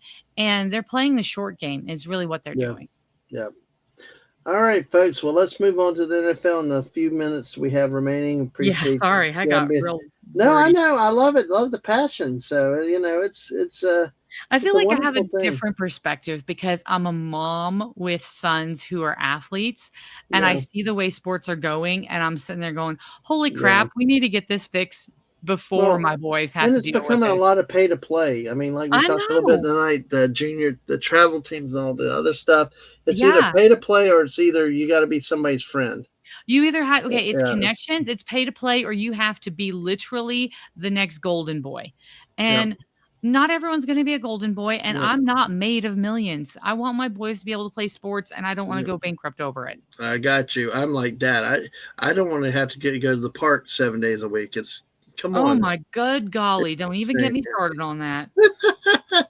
Corey said yes, and it helped if teams like UK spend some time at the bottom for at least 10 years. Yeah, exactly. And it may happen to Alabama. The Texas Tech booster guy out there, the oil man, is like bragging at shooting verbal darts at Alabama, saying, "Hey, you blue bloods, y'all don't have the money. Y'all can't keep up with us." So, but we shall see. We shall see. That's where I like the good guys at BYU to beat the Texas Tech guys next time. Yes, please. Yes, exactly. All right, let's look at the Super Bowl. Super Bowl that's coming up. We've got a matchup between the New England Patriots and the Seahawks. The Seahawks, Seattle Seahawks. A game I don't give a crap about. Same. I'm sorry. I didn't like any of the four teams like we talked about with JT. The Broncos are worthless because they were out without Knicks anyway. I really wish the Broncos are so. Oh, don't even get me started on that. I really wish the Jaguars would have beaten Buffalo. Then they would have beaten the Broncos, and I would have liked to seen the Jaguars go to the Super. This would have been their year to go to the Super Bowl, I believe. They could really have pulled it off. They really had a. Yeah, they just could not play defense when they needed to at the end of that game against Buffalo. So. But we got it was a snow fest. It started pretty clear, and then a blizzard blew through Denver. You probably, hey, the Eclectic Goat, good to see you tonight. How are you doing? Hey, goat emojis for your members. Hey, thank you for dropping by. We appreciate it very much. So, hope your membership keeps going well, and wait for your celebration coming up very, very soon. So, yeah. Oh, here's the buddy said, I can't speak for football or basketball, but you can get a decent scholarship to play baseball, but you end up being basically the practice squad to train up the active roster. Yeah, and that's right. Because my boys are baseball boys. Like one of my sons is wanting to switch to football now because of all of his friends play football, and I'm sitting there going, okay, I'm not sure that's really your cup of tea. You're really rather good at baseball, but I'm not going to stop them. It's just more. We're figuring that out. We're negotiating because we're a one sport at a time family because I can't afford more than that. And so my whole thing was like, dude, at this point, baseball still seems like the better way to go because. Anyway, so trying to talk my son into that. And the other thing is too that health wise, I mean. Baseball, I mean, it's still rough. Used to repetitive injuries and stuff happen all the time, but you don't have the crashing and tackling. This kid's taking a ball to the nose as a kid. Like, yes, it's not without injuries. Every sport's got injuries. Yeah, but it's not as bad as football. But Lagata says the Slumper Bowl. I want the Patsy to lose more than I want the Seahawks to. Yeah. Exactly. Yeah. And I remember the Bud Bowl. I don't drink, but it was fun watching the beer bottles run around playing football too for your. Well, okay, so here's what I have to say about the Super Bowl. My little soundbite, my little preach. I grew up in a family that likes sports, especially football. And then I married into a family who actually wasn't super into football, but the one thing they would always watch was the Super Bowl. And they would all get together and they would bring a bunch of board games and a whole bunch of snack foods. And they would just hang out. And if the game was good, they'd all get into it. And at the beginning, when you walked in the door, you had to pick a team. Even if one of your teams wasn't playing, everyone had to pick a team. And it was a blast. It was an event. It was a thing to look forward to. The family would talk about it. It was enjoyable. Dude, we haven't done that in like 2 years, 3 years. Like it's just gotten worse and worse and worse. And the older my kids get, I'm not sure I want them watching these halftime shows or some of these commercials or all this other crap. The games aren't great. The teams are meh. And the entertainment is crap. Like it's just not what it used to be. Boredom bowl is straight up. Nope, I got you. So this year's Super Bowl will be on NBC and Telemundo. Streaming available. Telemundo, you're right. Yep. What?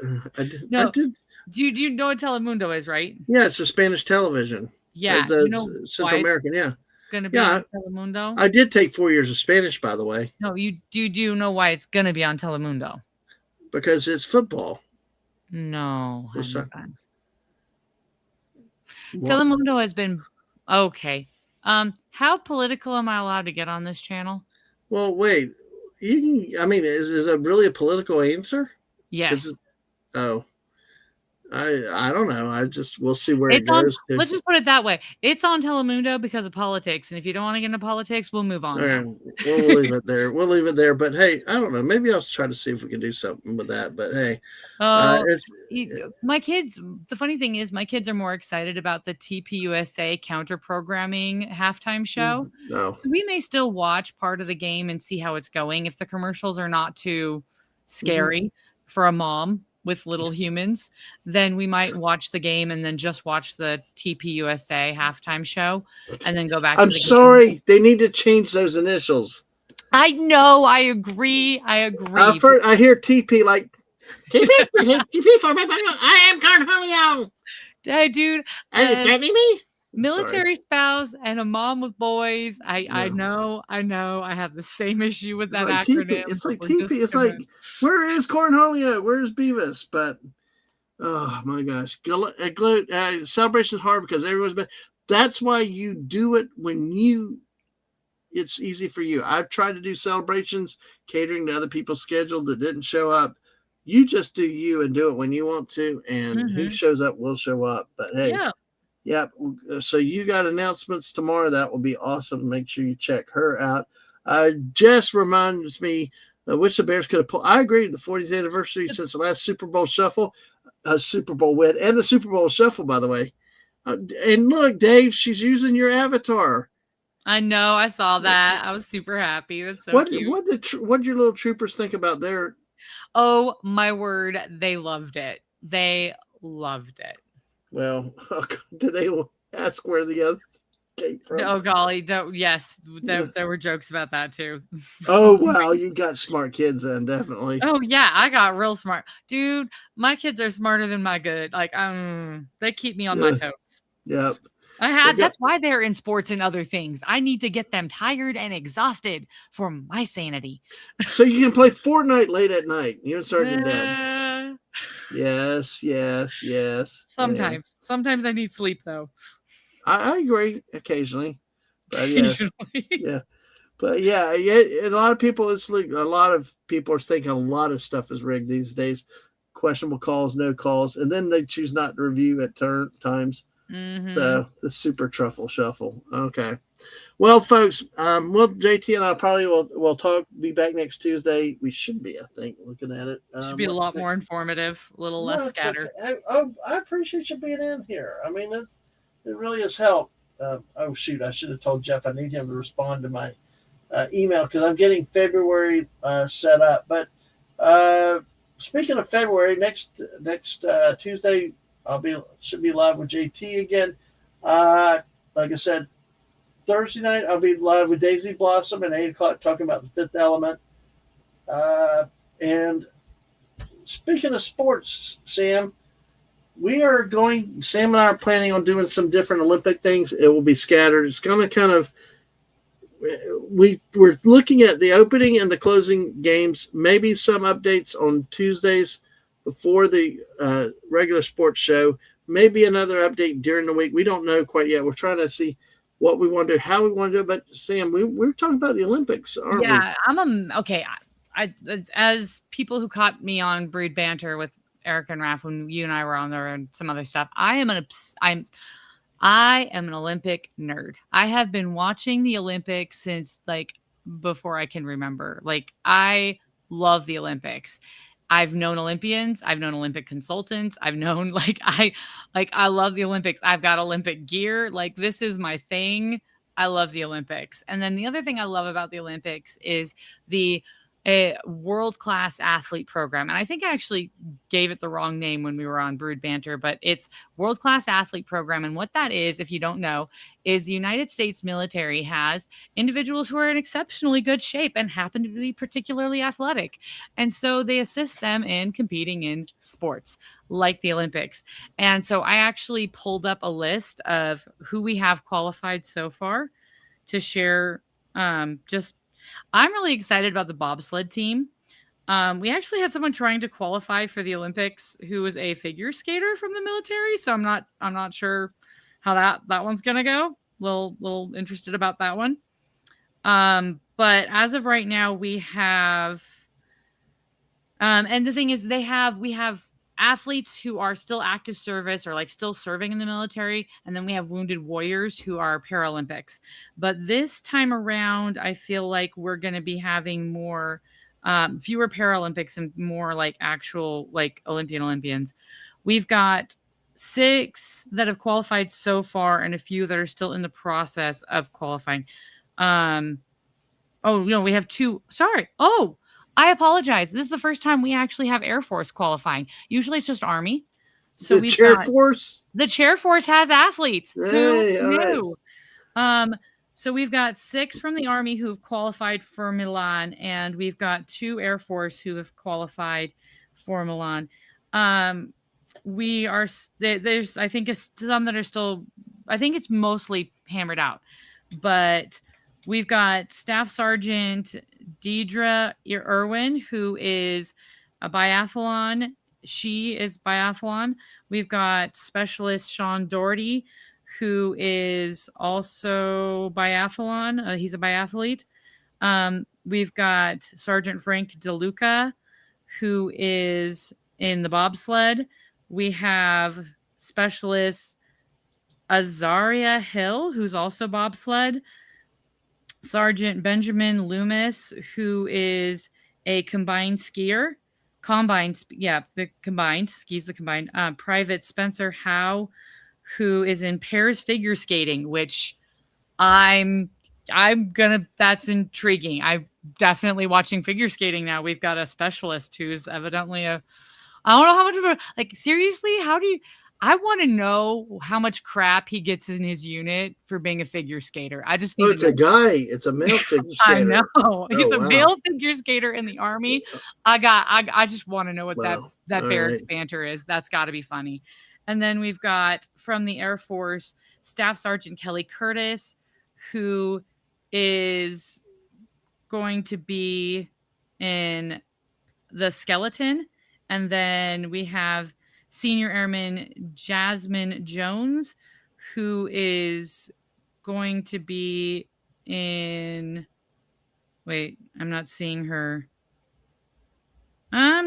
sport listed. A bobsled. She's also bobsled. So, yeah, nice. We've got a few bobsledders. I'm wondering if they're a team, if they're like what the dynamics is. Well, Jess says the bobsled makes her think of Cool Runnings, the movie. I know. Yeah, Buddy said I love the Winter Olympics, and they have Winter X Games. See, I didn't realize that X Games were still around. Yeah, X Games are still around. Do you remember the Goodwill Games? No, I don't. That was Ted Turner. Look it up sometime. Ted Turner TBS was doing it to bridge the U.S.-Russian stuff back in the 80s. Yeah. Well, of course, that talk about political. The whole thing was a political stunt thing, but it was the Goodwill Games was another one of those that were out there at one point. So folks, on the 6th on Friday night, we're going to talk about this and more with the Olympic opening night. Sam will have probably a 6-hour slide PowerPoint presentation since she loves the Olympics so much. But like I said, we can't really show anything, but we can talk about the sports we like. We can talk about what had happened. Maybe show some photos and talk about some of the results. Yeah, we can share some photos. By the way, it is hosted for the first time by 2 cities, Milan and Cortina d'Ampezzo. Yes, you're getting much better on your pronunciation. That was less. Oh, wait, painful. wait, wait. I'm putting an N in it. Cortina de Pizzo. It's okay. We forgive you. Was it better the first time? They're both passable.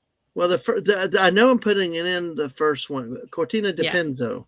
Depenso. Yeah, depenso. Penzo. Okay. You're also Depenzo. Cortina de Penzo. the emphasis is it's an American pronunciation. You're doing fine.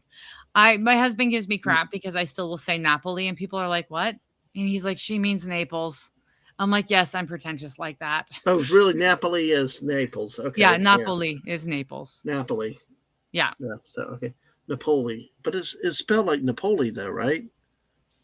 Napoli. No, there's no, honey. Okay. No. Well, no, I'm just trying There's to an get from E. There's an E. Napeloi. No. Okay, just we're gonna move on. I love you.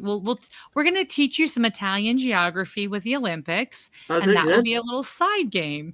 awesome. I like that. I love geography. So No, but I like I said, I love the Olympics. I'm excited yeah. about all of our service members who are participating. I'm just Mhm. excited in general, and this will be fun being able to do an opening and closing ceremony recap. Exactly. So And a little bit in between, but opening is on February 2026. The closing is on 22nd of February. My mother's birthday. Interesting. well, we might not be able to do the closing ceremonies. We might do the day after. Well, I don't know. We probably will that night. I have no clue what's going on, but we'll figure it out. 116 events in 8 sports, 16 disciplines. What's the difference between a sport and a discipline? Okay, so a sport is, for example, swimming. A discipline would be like the 5x5 relay, or butterfly, or it's a facet of the sport. Oh, okay, gotcha. So there's people who are swimmers, but they swim only butterfly. They don't do freestyle. Right. Oh, okay. Corey's laughing. Obviously, you did something right to get on me. So that's always why I always love getting the hard time, and the hard time too here never ends. But Click to Goat, have you ever tried pronouncing towns and cities in England or Massachusetts? Massachusetts. Oh my gosh, those scare me sometimes. I like They're all Worcester. Native American. Well, it's like Worcester in Worcester. Worcestershire. It's Worcester. No, apparently it's Worcester, but it's it is Worcester. Worcester. But Worcester, because that's the American pronunciation of it. But the problem with Birmingham instead of Birmingham, because I'm like all Alabama. Birmingham. Yeah, it's Birmingham. No, it's Birmingham, like Alabama.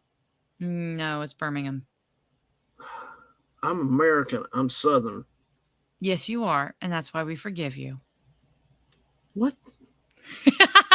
I never surrender. Never. We never quit down south. Honey, you don't, but I'm Italian. I might pretend I'm surrendering, but then I'm going to get you when you turn around. I know. Go Worcester. Yeah. All right. Yeah, Worcester. But yeah, so I have go. Obviously, you've seen what I do and how I pronounce it. I pronounce it very American and not the way it's pronounced by those that accept it. So, all right. I give you crap, but I give you crap just because we're friends. In all sincerity, it took me forever to say Worcestershire. I still can't say it sometimes. The Worcestershire sauce, that one. Yeah, I can't either. There are words that just my mouth does not seem to want to put the sounds together. Apparently, I said Alabama. Yes, you did, which I thought was great. Alabama, but no, I didn't say Alabama. Well, anyway, I embrace it. It's fine. It's fine. Alabama. I like creating new words. Yeah, I don't have it right either. So yeah, that's why we call it Dadmanese around here. So, because have you ever seen the really weird DMs or messages? It's when I've used voice chat. Yes. It's a loss. Well, if you can understand it, then you know Dadmanese. So. Well, so in the electric goes right. She's right. The fact is, Eclectic Goat. Oh my gosh, I didn't say that wrong. I said that wrong. See, I can't even say her name right. Eclectic Goat. You're hanging around me too much. No, so here's the thing. I have dyslexia. I used to not talk about it because as an adult, I felt like people would then treat me like I was stupid. I'm not stupid, but I am dyslexic. And so it's been a struggle to learn how to pronounce things. And like, if I see a word and I've never heard it pronounced, Like some of those names, I was sitting there going, crap, I should have looked up pronunciation guides ahead of time because I'm probably going to butcher it. Yeah. Well, I see know what? I'm Yeah. human. Well, like she said, capital city Augusta. Augusta. It's spelled like Augusta, Georgia, like where the Masters is. And then, of course, Banga. But I thought it was Banger. Banger, where you hear the R, but, but big Stephen King country up there in Maine. And it's like funny when I didn't even realize Derry was part of The Running Man. And when I saw the recent movie, it was like, oh, really? Derry? Because we just had that about Pennywise and stuff like that. Do you do much horror or not? No, not at all. Don't touch it. Not one bit. Yeah, nope. I got you. No, I don't blame you. I just was curious since it popped up. That's all. No, I don't do true crime. I don't do horror. I don't do zombies. I don't do paranormal. Yeah, I need to be able to sleep at night. I definitely don't do paranormal. I don't like the paranormal. That's the other stuff. Oh, so Goat says if it ends in a vowel, add an R. So like Augusta would be Augusta. Oh. If it ends in an R, drop the R. Like Banger instead of Bangor, it's Banga. Oh, okay. Like Banga, Maine. Okay. All right. I did not know that. Yeah, I will admit the Northeastern accent is one that I've struggled to mimic. Absolutely. Yeah. Well, I struggle with all accents and language, but hey, thank you folks for a great stream tonight. Come in with sports. I told God, I'm going to call you Goat, Jess, whoever you are. We're at an hour 45 minutes. So much for 90 minutes, as always happens, but it's always a thing. Wicked equals very. Yes. Yeah. Yeah. That I do know. But let's see, calling you Jess now. Yeah. Anyway. Okay. But Sam, feel free to talk about your channel. You got a video releasing tomorrow, correct? Yeah. So as the little banner underneath my logo says, Life of a Military Wife is my podcast. I'm on YouTube, Spotify, Audible, all the places, Apple Podcast. I was solely a audio podcast forever. I've only been on YouTube for about a year, but basically if it involves military, it's fair games. I have a book club. I interview veterans and help preserve their stories. I help people research their military family history. And then the other thing I do is I host panels with veterans or military spouses. So some of you guys might be familiar with Erica from Erica and Raph. Hanging with Erica and Raph. She is a military spouse, and her and another good friend of mine who's also a military spouse, we got together to shoot the breeze on topics about life. This one, the one that's dropping tomorrow morning, is about how do we motivate ourselves? Like at the beginning of the year, how do you motivate yourself? Do you set goals? Do you plan? Do you have resolutions? Do you have how do you get yourself going? How do you organize your life? And we talked about it. And honestly, like Erica said, she didn't think she was very good at it. And then the more we talked about it, she's like, actually, I guess I just do it differently. And that's the thing. I think sometimes we just do things differently. So you don't have to be military to enjoy my channel. A lot of the content we talk about is applicable to everyone. We just take it from a military perspective. Mm-hmm. And so that's... I think like tomorrow, that one's about organizing and planning and kind of cleaning up your life and things, right? Yeah. Yeah. Basically, how do we motivate ourselves to grow and improve? Yep. All right. Well, there's the link to Sam there. Of course, you'll see more of her. And I've been working on some special projects to help out Mr. Dadman's family, specifically Mrs. Dadman's family, in regarding to military stuff. So stay tuned for all of you Dadman walking people and Mrs. Dadman walking people. I've got quite a bit coming in regards to their family very soon, and I'm very excited about those projects. We are very excited too. I can tell how excited you are. It is very, very interesting, and I love what you're doing. It's very interesting. I love World War II history specifically. I'm more of a Pacific theater guy though, but it's I appreciate it. I've always been fascinated with military history, which it's really funny because I would guess I was bound to be a military spouse. but I've just always been interested in World War II history, just all military history. I don't mind hearing tactics and all, and I love family history. So it's been really great to take two things I love and put them together. Yeah, wait And till that I one know. down the road with that one. I I know. mean, I an know. I author, know. yeah, I There's know. a lot coming, people. There's a lot of exciting stuff. We're gonna You've keep her got to busy stay for a tuned. while. It's So, gonna but be so good. well, we've got to end because I've got to get over with Daisy in a few minutes. But Yep. Tessa, but Eclectic Goat said cunning, cute, but in a very specific way, only achievable by puppies and babies. All like baby cuteness, gotta be. So Yup. yeah. And Jess said need to get you on a stream with me and Jeff. I'm assuming you're talking Sam. You'll have trouble saying the right name with him so familiar. And hey, we're now going into Lord of the Rings, Silmarillion. So Yeah, anyway, the Silmarillion. yeah, but Corey said you got a new sub. Yeah, you're up to 77. Cool. I made him. So, but that's cool. Yeah. Yay. Yes. But hey, we've got to wrap up anyway. Goat, thank you for coming by. Have to leave during the non-sports talk, but emojis are complete and I need sleep. Absolutely. Go Get some sleep, girly. You've had a long weekend with all the freeze, ice, and stuff up there and keeping those animals protected and warm and fed and watered. So, oh, no, you Dadman. You call him Sam my name. Okay. Oh. Well, Jeff, Jess, same thing. Anyway. All right. Once again, thank you, Sam. Appreciate your time. And everybody, have a great night. Have a great time. And please do. Oh, so much snow. Yes. Wow. Well, I tell you what, if you didn't lose any of them, hats off to you. And you deserve to go get some solid rest for a while.